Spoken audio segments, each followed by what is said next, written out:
5, 4, 3, 2, 1, 0.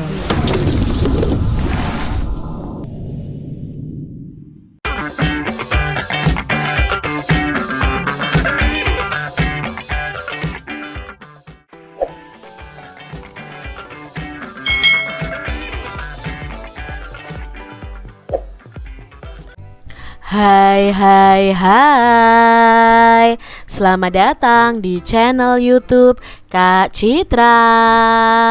Apa kabar adik-adik semuanya? Kak Citra berharap kalian dalam keadaan yang baik, sehat, dan siap untuk belajar ya. Hari ini kita akan belajar bersama-sama untuk mata pelajaran tematik kelas 6. Kita belajar di tema 9, menjelajah angkasa luar, subtema 2, benda angkasa luar dan rahasianya, pembelajaran yang ketiga. Mari adik-adik kita belajar dengan penuh semangat ya.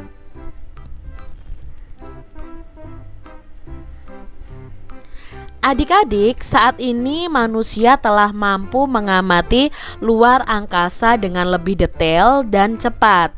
Ini merupakan salah satu hasil perkembangan teknologi yang cepat dan canggih. Nah, sejak manusia meluncurkan yang namanya teleskop teleskop Hubble itu informasi yang didapatkan tentang keadaan di luar angkasa itu semakin jelas dan cepat.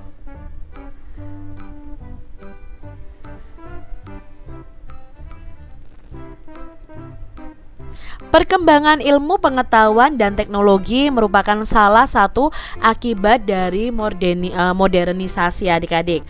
Perubahan yang terjadi karena modernisasi ini tampak dari benda-benda yang berteknologi yang kamu gunakan sehari-hari di rumah. Nah, coba diskusikan bersama dengan teman kalian mengenai alat atau benda apa saja yang merupakan hasil dari pengembangan teknologi. Misalnya, kamu menggunakan buku dan pensil untuk menulis dan mencatat. Pada zaman dahulu, orang itu menggunakan sebuah papan kecil dan menuliskannya dengan menggunakan kapur atau arang adik-adik. Namun saat ini kamu juga melihat orang menggunakan alat elektronik untuk mencatat dan tidak lagi menggunakan buku atau pena seperti biasanya. Itu karena adanya perkembangan teknologi adik-adik. Jadi peralatan yang kita pakai semakin hari akan semakin canggih. Nah, bersama dengan temanmu tentukan dulu kurang lebih 5 benda yang ada di sekitarmu. Lalu cari tahu nih bagaimana alat tersebut telah berkembang hingga saat ini dengan cara membandingkannya dengan alat yang memiliki kegunaan yang sama di masa yang lalu. Nah, setelah itu adik-adik, apakah yang dapat kamu simpulkan dari hasil diskusi tersebut? Nah, misalnya di sini adik-adik ya, pada teknologi sederhana masa lalu, orang itu berkomunikasi memakai kentongan. Tapi sekarang orang itu memakai alat komunikasinya adalah telepon seluler. Dulu orang itu alat transportasinya adalah pedati. Sekarang sudah ada mobil, sudah ada motor. Mobil aja semakin canggih. Sekarang ada mobil listrik adik-adik. Berikutnya, dulu manusia itu menulis itu memakai batu sabak ya untuk ditulisi, tapi sekarang memakai buku tulis. Nah, buku tulis sekarang berkembang pakai tablet. Kita bisa menulis di tablet. Lalu dulu mesin ketik untuk menulis, sekarang sudah berkembang lagi menjadi komputer, lalu menjadi laptop. Dulu laptop itu besar-besar yang dibawa kemana-mana berat, tapi sekarang disederhanakan bahkan bisa lebih kecil lagi adik-adik. Lalu dulu orang membajak sawah itu memakai bantuan atau tenaga kerbau atau sapi. Sekarang untuk membajak sawah itu menggunakan traktor. Nah, ini adalah 5 benda ya yang sama-sama kegunaannya tetapi berbeda. Ini ada teknologi sederhana di masa lalu dan ada teknologi yang modern adik-adik. Nah, adik-adik coba perhatikan di sini. Kesimpulannya apa? Oh, perkembangan teknologi itu terjadi karena kebutuhan manusia yang semakin beragam dan semakin cepat. Nah, modernisasi ini menjadi salah satu hal yang tidak bisa dihindarkan, namun masih dapat dihadapi dengan bijak. Jadi kita harus bijak ya menghadapi perkembangan teknologi yang ada. Adik-adik, modernisasi memang telah mempengaruhi gaya hidup masyarakat kita. Bagaimana sih modernisasi itu mempengaruhi budaya masyarakat kita? Mari kita baca bacaan berikut ini dengan seksama. Nah, di sini ada bacaan yang berjudul Modernisasi dan Budaya Masyarakat. Salah satu ciri masyarakat yang modern adalah sikapnya yang lebih terbuka terhadap sesuatu yang baru. Nah, keterbukaan ini memberikan kesempatan kepada masyarakat untuk menguji hal baru tersebut. Jika hal baru tersebut itu sesuai dengan norma yang ada, maka hal baru tersebut dapat dengan mudah akan diterima. Tetapi jika ada norma masyarakat yang tidak sesuai dengan hal baru tersebut, maka masyarakat akan menolaknya atau bisa juga menyesuaikannya, adik-adik. Sikap mental dan budaya suatu masyarakat itu sangat menentukan diterima atau ditolaknya suatu perubahan sebagai bagian dari modernisasi. Nah, sikap mental yang dapat menjadi pendorong modernisasi antara lain adalah rajin, tepat waktu, berani mengambil resiko, disiplin, mau bersaing, adil, jujur, toleran, dan peduli lingkungan. Modernisasi ini memengaruhi masyarakat untuk mempertahankan kebiasaan lamanya secara tradisi, lalu menggantikannya atau menyesuaikannya.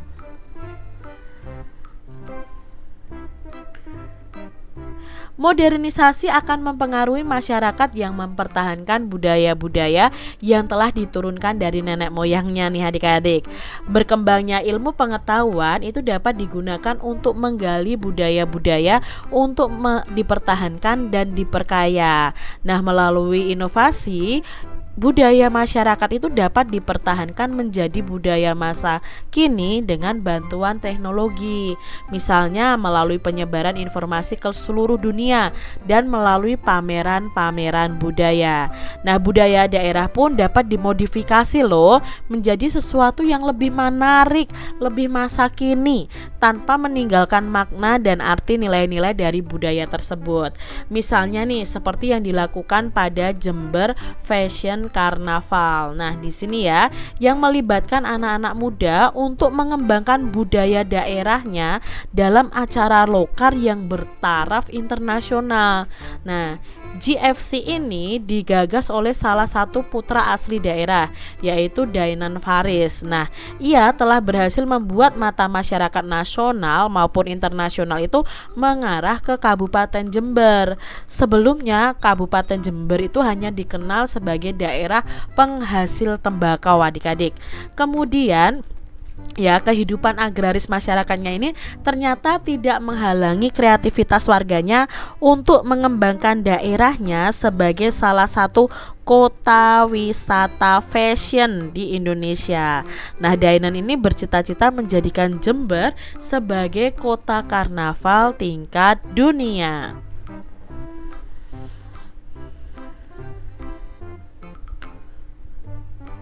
Festival ini dikemas dalam nuansa masa kini nih adik-adik. Nah, ini ya kostum-kostum festivalnya. Nah, tanpa meninggalkan budaya asli dari bangsa Indonesia. Festival ini mengusung tema-tema Nusantara. Nah, tema-tema tersebut bertujuan untuk menyampaikan pesan tentang keindahan dan keragaman budaya masyarakat Indonesia. Festival ini pun dapat dengan mudah mengundang para pemuda dan masyarakat untuk terlibat aktif dalam kegiatan ini. Peserta karnaval yang sangat beragam, mulai dari pelajar hingga ibu rumah tangga, mulai dari petani hingga pegawai kantoran, semua turut serta memeriahkan festival ini. Nah, bahan-bahan yang digunakan untuk festival pun merupakan bahan yang murah dan mudah didapat di daerah Jember. Ini ya, Jember Fashion Carnaval. Lakukan kegiatan berikut ini dengan memperhatikan instruksi yang diberikan adik-adik. Nah, kalian bisa lakukan kegiatan ini bersama dengan teman-teman kalian ya. Membuat ringkasan. Nah, dengan menggunakan bacaan di atas ya dan sumber informasi lainnya yang sesuai, kalian bisa membuat ringkasan dalam bentuk yang paling kalian sukai. Misalnya berupa peta pikiran, bisa berupa tabel, poster atau gambar. Ringkasanmu sebaiknya memuat beberapa hal berikut ini. Nah, dalam meringkas itu ada hal-hal yang harus dimuat nih dalam bacaan tadi. Yang pertama, bagaimana modernisasi itu mempengaruhi gaya hidup dan cara berpikir masyarakat modern. Lalu yang kedua itu menjelaskan contoh sikap pengaruh modernisasi yang disebutkan dalam artikel. Contoh lain bisa juga kalian dapatkan dari sumber lain nih adik-adik. Lalu yang ketiga, tulisan dan gambar keseluruhan itu harus jelas dan mudah dibaca. Bisa kalian gunakan pensil warna atau spidol untuk memperjelas dan membuatnya lebih menarik. Nah, di sini Kak Citra membuatnya dalam bentuk peta pikiran tentang modernisasi dan budaya masyarakat. Jadi, di sini ciri masyarakat modern itu sikapnya terbuka terhadap sesuatu yang baru. Ya, nah karena terbuka ini perlu diuji. Nah, kalau diuji mudah menerima jika sesuai norma dan menolak atau menyesuaikan jika tidak sesuai dengan norma. Nah, di sini sikap mental yang diharapkan adalah rajin, tepat waktu, berani mengambil resiko ya, disiplin, bersaing. Nah, di sini akan mempengaruhi sikap mental ini, yaitu mempertahankan kebiasaan lamanya secara tradisi dan menggantikannya serta menyesuaikannya. Contohnya adalah Jember Fashion Carnaval, di mana tradisi ya itu diubah sesuai dengan perkembangan masa kini. Adik-adik, buatlah clipping dampak modernisasi terhadap budaya masyarakat. Nah, ini bisa kalian lakukan secara berpasangan nih adik-adik ya. Kumpulkan paling sedikit satu artikel nih atau gambar dari surat kabar, majalah atau media lainnya. Nah, artikel dan gambar yang digunakan itu harus menjelaskan pengaruh modernisasi terhadap budaya masyarakat Indonesia.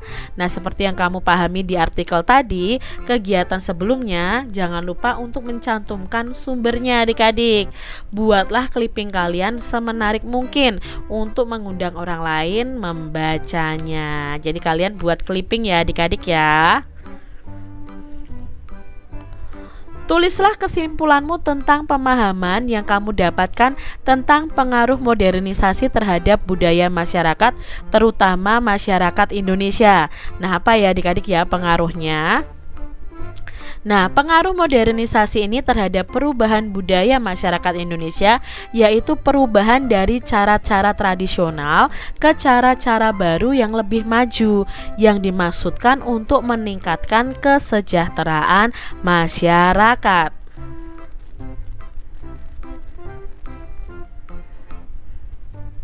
Pengaruh modernisasi ini tampak nyata di dalam kehidupan sehari-hari kita. Kita tidak dapat menghindari loh adik-adik dari pengaruh perkembangan ilmu pengetahuan dan teknologi yang mendorong terjadinya modernisasi. Jadi kita juga tidak bisa menghindar dari perkembangan teknologi. Nah, berbagai bukti perkembangan teknologi itu sudah ada di sekitar kita. Salah satunya adalah tempat Observatorium Bosca ya di Bandung. Nah, pernahkah adik-adik mengunjunginya? Nah, kita cari tahu ya adik-adik ya tentang Bosca ini. Nah, simaklah sebuah cerita tentang pengalaman berkunjung ke Bosca atau ke Bosca nih ya, berikut ini. Nah, ini kalian akan tahu tempat apa sih ini. Nah, yuk kita cari tahu bersama-sama adik-adik. Berkunjung ke Observatorium Bosca. Nah, di sini hari ini rombongan siswa kelas 6 sekolah Rima tiba di lokasi Observatorium Bosca. Nah, lokasi observatorium itu berada di Lembang, Bandung, Jawa Barat. Mereka itu sangat beruntung karena cuacanya cukup cerah adik-adik. Biasanya langit itu mendung dan gerimis sepanjang hari. Maklum, bulan Oktober biasanya memang musim hujan. Nah, observatorium ini hanya membuka kunjungan pada bulan-bulan tertentu, yaitu bulan April hingga Oktober.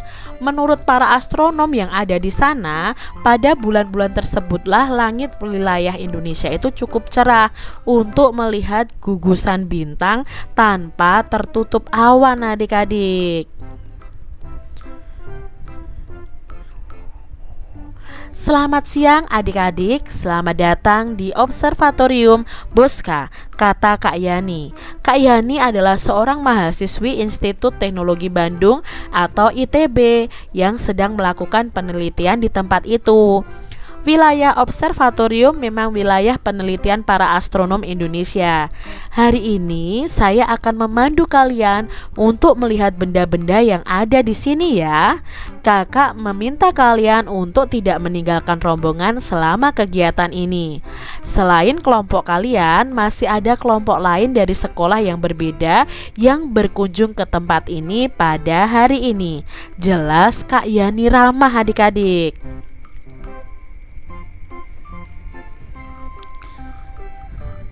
Rima dan teman-temannya mengangguk setuju, lalu mendengarkan semua penjelasan yang diberikan dengan saksama.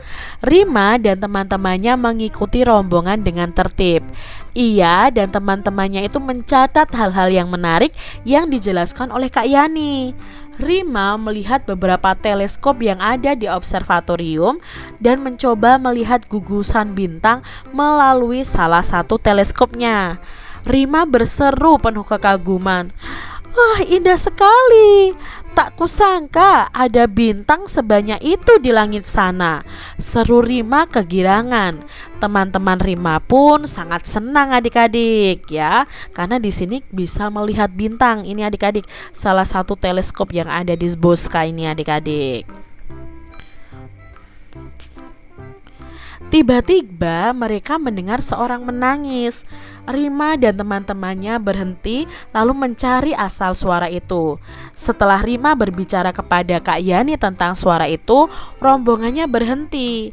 Kak Yani menghampiri asal suara itu. Kelihatannya suara itu berasal dari balik pintu. Kak Yani membuka pintu itu dan menemukan seorang gadis kecil berseragam sama dengan Rima terduduk dan menangis terseduh-seduh. Agatha, seru Rima. Mengapa kamu berada di sini? Bukannya seharusnya kamu ikut rombongan Butika? Tanya Rima kepada teman satu sekolahnya. Agatha memang tidak sekelas dengan Rima, tetapi mereka sama-sama siswa kelas 6. Agatha itu seharusnya ikut rombongan Butika, wali kelas mereka.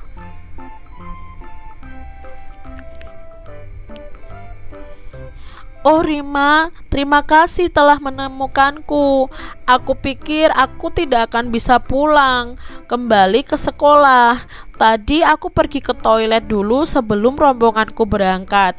Karena terburu-buru, aku tidak sempat memberitahu Butika dan teman-teman lainnya bahwa aku sedang di toilet.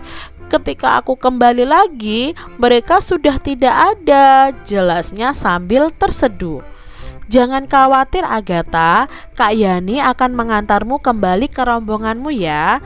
Kak Yani sudah menghubungi pemandu kelompokmu dan memberitahu kalau kamu berada di sini. Di sini juga aman kok, kamu tidak perlu khawatir, hibur Kak Yani.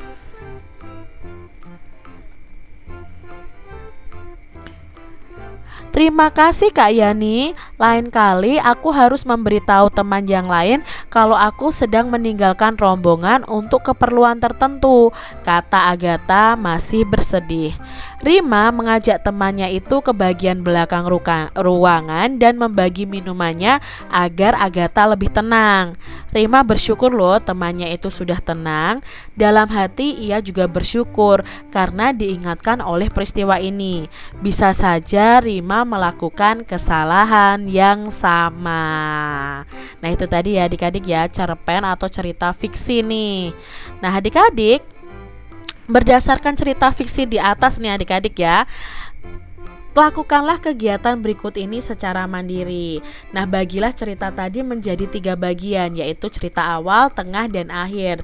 Lalu gambarlah peristiwa penting yang menjelaskan isi cerita dari bagian awal, tengah, hingga akhir, dan beri keterangan di setiap gambarnya. Contohnya seperti ini nih adik-adik ya. Awalnya ya, itu rombongan siswa kelas 6 sekolah Rima itu berkunjung ke Observatorium Bosca di Lembang, Bandung, Jawa Barat. Lalu cerita di tengahnya apa? Nah, di dalam observatorium itu ada seorang ayah yang menangis. Ternyata itu adalah Agatha. Nah, Agatha ini salah satu teman dari Rima ini yang tertinggal dari rombongan. Lah, cerita akhirnya apa? Cerita akhirnya adalah ketika sambil menunggu Kak Yani menghubungi rombongannya, Rima ini membagi minuman dengan Agatha supaya Agatha lebih tenang. Nah, Rima bersyukur karena diingatkan dengan peristiwa tersebut. Nah, kalian bisa kembangkan lagi ya. Adik-adik, jika kamu adalah penulis cerita di atas dan kamu diberikan kesempatan nih untuk mengubah jalan ceritanya, bagian manakah yang ingin kalian ubah adik-adik? Lalu akan seperti apakah cerita di atas jika kamu ubah? Nah, coba adik-adik bisa tuliskan di buku tulis kalian masing-masing. Misalnya nih, menurut saya bagian yang saya ubah adalah bagian tengah, sehingga jalan ceritanya akan seperti di bawah ini misalnya ya. Nah, ini ceritanya kalau yang Kak Citra ubah yang di tengah. Rima yang berada di bagian belakang rombongan mendengar suara anak perempuan yang menangis. Rima berusaha mencari asal suara tersebut, sehingga tanpa sadar Rima juga ikut terpisah dari rombongannya. Rima memang akhirnya mengetahui suara anak yang menangis tersebut. Ternyata suara itu adalah suara Agatha yang juga terpisah dari rombongan kelasnya. Rima dan Agatha akhirnya sama-sama terpisah dari rombongan, sehingga kepanikan sempat melanda kedua siswa kelas 6 tersebut. Namun Rima tidak larut dalam kepanikan. Segera ia mengajak Agatha untuk mencari petugas observatorium dan meminta tolong di bagian informasi untuk memberitahukan keberadaan mereka kepada rombongan. Misalnya nih, ini jalan cerita yang Kak Citra ubah di bagian tengahnya.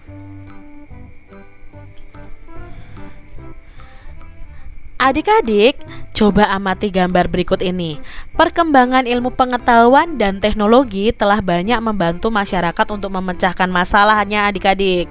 Nah, di sini peluncuran satelit di luar angkasa itu telah banyak membantu manusia adik-adik ya. Telah banyak dimanfaatkan manusia untuk menyebarkan informasi dan untuk meningkatkan persatuan dan kesatuan bangsa dengan meningkatkan rasa cinta tanah air dan bangsa dengan berbagai cara yang kreatif dan masa kini. Bacalah artikel tentang upaya meningkatkan persatuan dan kesatuan berikut ini dengan seksama adik-adik. Nah, di sini ada bacaan yang berjudul Tradisi Ngayah di Masyarakat Bali. Apa ya tradisi ngayah itu? Yuk kita cari tahu bersama-sama. Kehidupan masyarakat Indonesia yang menjunjung tinggi kebersamaan telah menjadi norma yang diturunkan dari nenek moyang. Persatuan dan kesatuan itu diwujudkan dalam kegiatan sehari-hari di kalangan masyarakat tradisional yang tetap terpelihara dan dianggap penting hingga kini. Salah satunya adalah tradisi ngayah yang dilakukan masyarakat Bali. Ngayah itu berarti mengerjakan sesuatu secara sukarela untuk kebaikan bersama adik-adik. Tidak hanya pada saat mempersiapkan kegiatan keagamaan, ngayah itu juga dilakukan masyarakat dalam kehidupan keseharian. Saling berbincang dan menyapa di pagi hari sebelum masyarakat bekerja merupakan salah satu kegiatan ngayah yang sering dilakukan. Ngayah itu dilakukan untuk saling berbagi, tolong-menolong, dan bermasyarakat. Ngayah itu juga berarti menyumbang adik-adik. Tidak hanya menyumbang secara materi, ngayah itu juga menyumbang dalam bentuk jasa dan kebersamaan. Di setiap acara keagamaan yang dilakukan bersama-sama, setiap anggota masyarakat akan melibatkan dirinya baik dengan materi maupun tenaga untuk menyukseskan acara tersebut.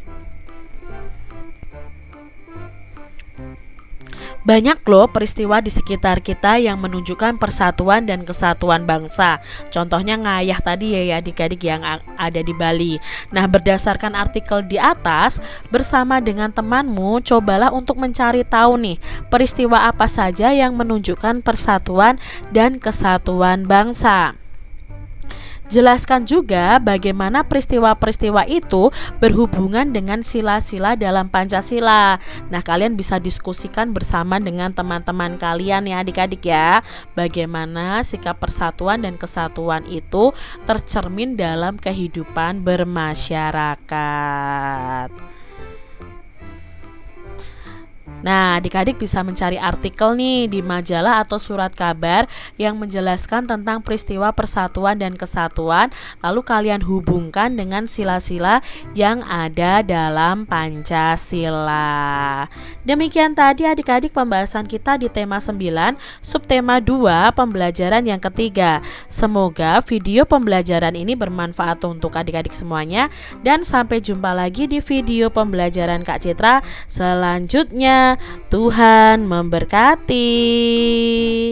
Jangan lupa tekan tombol subscribe, lalu tekan loncengnya, tekan juga tombol like, lalu share ke media sosial kalian. Jangan lupa untuk ikuti media sosial Kak Citra. Terima kasih.